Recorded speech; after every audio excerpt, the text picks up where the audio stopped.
Hello everyone, Super Scary, lucky number 7. Yeah, and this is going to be a good episode too. I love the movie we're reviewing. I'm Bender. I'm Nicholas. And today we're going to be talking about Trick or Treat from 2007, although it was released in 2009. And wanted to point that out real quick before we get started. I remember seeing the trailer for this movie back in 2007, and I was so excited for it. And then I waited, and then I waited, and then I waited, and finally one day in 2009 I came across it at a Walmart, and I bought that shit right up. And it was supposed to come out in theaters initially. Right. And they just, for whatever reason, Straight to decided DVD. to go straight to DVD, yeah. And it is so worth it. Such a great film. Yeah, written and directed by Michael Dougherty. It's a Halloween anthology. If you're a fan of anthology films, this is how to do it. Yeah, if you're unfamiliar with what an anthology film is, which you shouldn't be, but it's basically a film that is comprised of short stories. Sometimes these stories have like a connecting theme or a story that sort of connects them all together.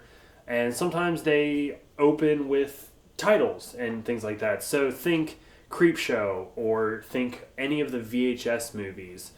Even Halloween 3. Halloween 3, Tales from the Dark Side. I mean, those are all anthology films, that feature multiple stories. And like those, Trick or Treat follows suit. With 4 main stories, and then you also get an opening and an ending that kind of go together. But the meat of the movie is kind of 4 different stories that run parallel to each other. Right. And there's sort of a little bit of a backstory, just enough between as they're transitioning into the next story. And it kind of follows a consistent plot, but mostly it's sort of filler to get you from one story to the next. But it's done really, really well. Oh, yeah. It's, I guess the stories, though they run parallel and they're separate, the movie kind of bounces around from time to time. So it's not like you get one story all together and then it goes to the next one. And then next story, right. They kind of go back and forth and you thread them all together by the very end. Right. So we're going to attempt to give you a brief summary of each story, and we're also going to attempt to not give away any spoilers, which is a little bit difficult for this movie, I think. Yeah. But we're going to try. You'll get a few spoilers, but we're not going to blow any big reveals for you. Right. So the opening scene and sort of the setup for the whole film, you've got 2 characters, and pardon my pronunciation of this dude's name, but you've got Timo Pennicott something as Henry, and Leslie Bibb as Emma, and they are together in a relationship coming home from a Halloween party. And she's not treating Halloween very nicely. No, she does not like Halloween. I hate Halloween. And that was the wrong thing to say, because that's when you get sort of the introduction of your maestro of the movie, who is Sam, but we will get to him a little later. Yeah. Do you want to... Yeah, next up, from there, you go to a segment that I have affectionately titled Sorry, Charlie, featuring a young boy. The first thing you see of him is him being a little shit walking down the road, just knocking jack-o'-lanterns down onto the concrete. And he ends up meeting up with a fellow when he walks up to a front porch and sees a nice little candy display with a note that says, "Please take one." And he reaches in and starts taking a bunch, and of course someone comes up to confront him, and that would be Principal Wilkins, played by Dylan Baker, who I know has appeared here and there in things, and I enjoy him a lot in this movie.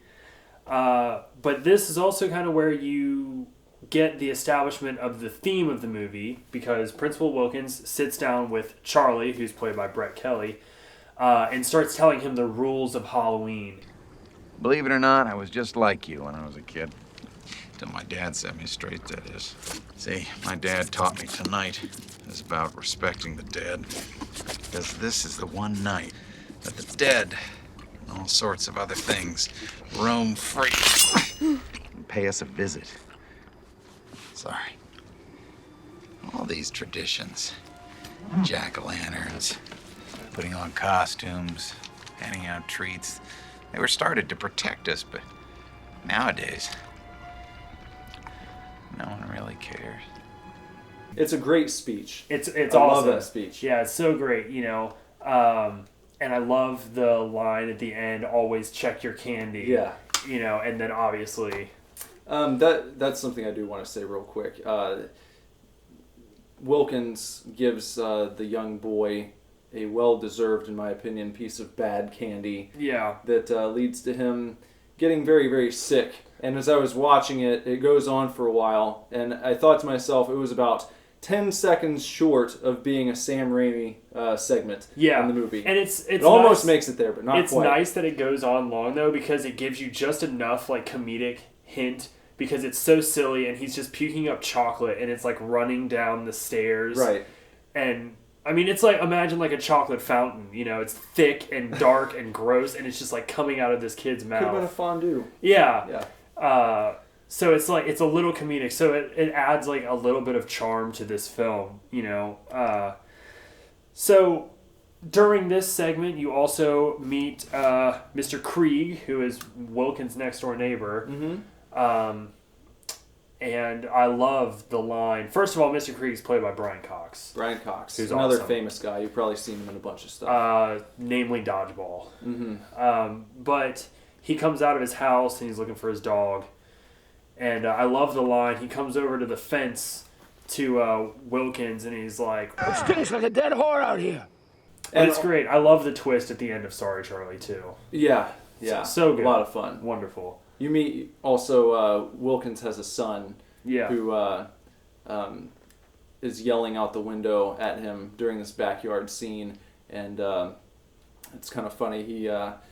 He's being very, very loud, and his dad tells him, you know, go back inside, be quiet, you know, go watch Charlie Brown, and his son yells back at him, Charlie Brown's an asshole. Billy Wilkins. I do love that line.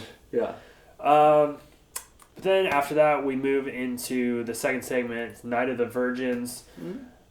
This segment's a little difficult to talk about without spoiling much, but...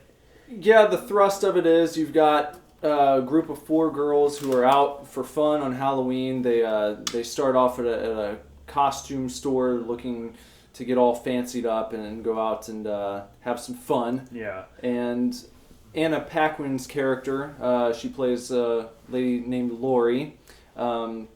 She's kind of the odd girl out, I would say. The runt of the litter, yes, as she is referred to at one point. Exactly. She is left behind to find herself a date while her friends go off to a Halloween party they're having in the woods, which is usually trouble.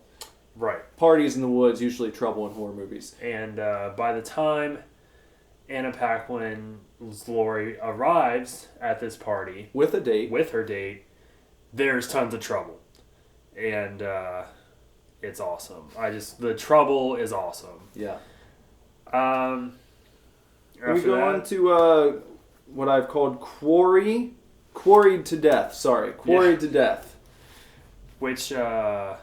It's a good segment. I like this segment a lot too. They're all really good, but this one involves a group of kids, namely, let's say, and again, I'm just butchering these names, but Britt McKillop as Macy, Isabel DeLuce as Sarah, Jean-Luc Bilodeau, who names these people, as Schrader, Alberto Gysi as Chip, and Sam Todd as Rhonda. Like, seriously, where do you get actors like this? Sam Todd's okay. Sam Todd's not bad. But all of these kids, you know, Macy, Sarah, Schrader, Chip. They're on a bit of a scavenger hunt. And the point of it is they're trying to prank Rhonda because she's a nerd and she loves Halloween. And the prank takes place, of course, in at a quarry. Hence the title. I was sad to find out that the girl who played Rhonda has not been in anything else since, and I thought she did a really good job. Yeah. So maybe she'll come back at some point. Maybe for the sequel. Yeah. This segment's great because you get a really, really nice flashback scene Oh, yeah. The flashback scene and the story about why they're in the quarry and why they need to pay their respects to the dead is excellent. I love the school bus. I love the whole, like, you know, challenged kids and whatever. Yeah. And, of course, the best part of it is their costumes. I was getting ready to say that. I'm glad you went that way. So good. Their costumes are so good and so creepy. I love the aesthetic that they set up.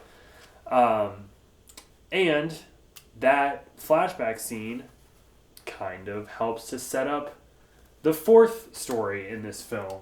Which is I Am Sam, in parentheses, Hain. Yeah. Where you really get to see the little guy scurrying around, Sam, who you see at the very beginning of the movie. Who also appears in each segment because he's sort of the guardian of Halloween. Right. He's the enforcer of Halloween's rules. You don't want to make him mad. You don't want to disrespect Halloween while he's around. So you get him in each segment, but this segment he is featured. And you said it was your favorite.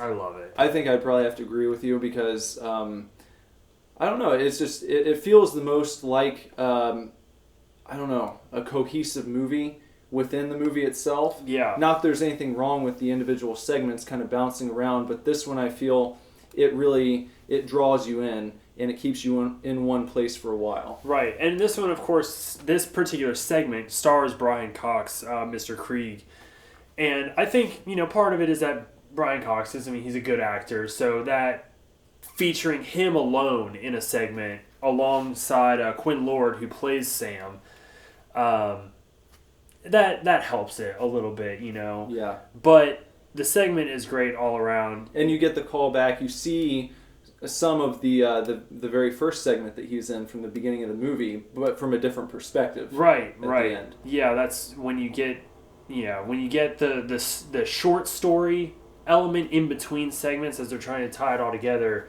You start to see things from a different perspective, and you get like a new look at the same characters, which is kind of cool. Yeah. So all around, it's a great movie, especially if you like anthology films, if you like Halloween films. Great time to watch it right now. Oh yeah, it's awesome. The tone, the effects, the soundtrack, everything. It's Wonderful. so great. It's really well done. I wanted to say specifically, aside from the last segment, one of my favorite scenes has got to be the werewolf scene. Yeah, there's an awesome werewolf scene with effects done by the same team that worked on the Underworld movies and the Lycans in those films, which the werewolves are going to look badass in. Yeah, and I love the way they transform. I love that they have to like tear their skin off to transform. Yeah. So cool, and it's such a great transition, and that's almost kind of a thing in movies. Like American Werewolf in London is hailed kind of for its transition scene, and I love sort of comparing movies' transitions, and this one is up there, I think, with American Werewolf. So, and for being an anthology film, also you get the satisfaction of seeing everything come together at the very end. Yeah, it ties it up with a nice little bow.